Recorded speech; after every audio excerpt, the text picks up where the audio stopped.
RealAgriculture.com presents Under the Microscope with BioVision Seed Labs.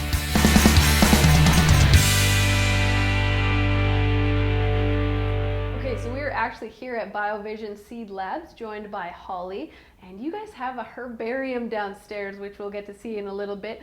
First off, what is a herbarium? Well, Deb, thanks for coming to BioVision today. We're very excited to show off our herbarium.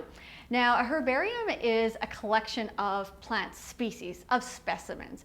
Now, they could be plant species that have been dried and put into books or other types of glass boxes, but ours is all on seeds. So our herbarium was developed over the years that BioVision has been in operation. We've been in operation almost 20 years now, and our herbarium covers 1,400 species.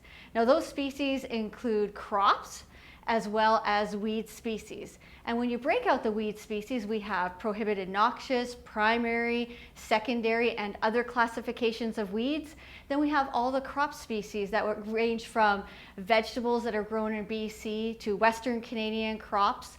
So it's a very expansive network. Now, they're hosted in 2 different cabinets, and each specimen is labeled with its Latin term, and then it's put into a vial and placed into the cabinet.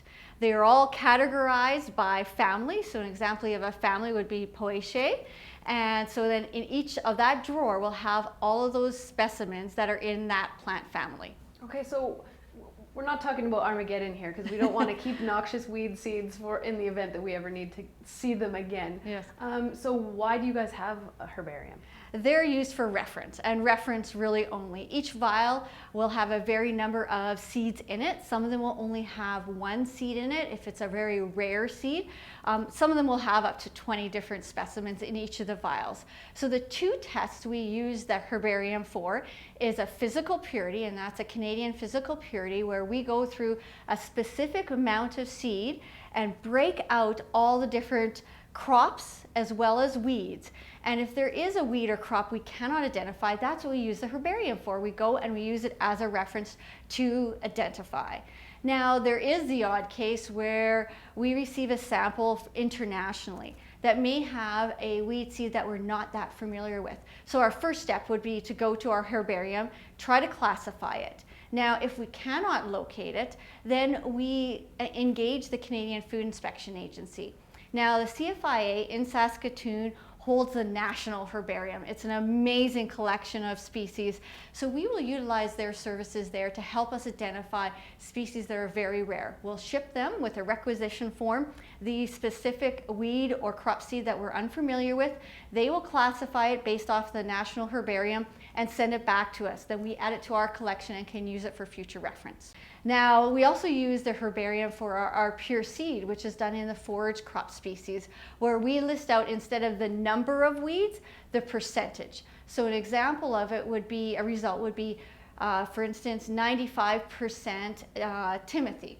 And then the other characteristics to balance out that extra 5% would be crop species, weed species, and inert matter. So we use it for 2 tests, the physical purity and the pure seed percent. So how often would you guys use the herbarium?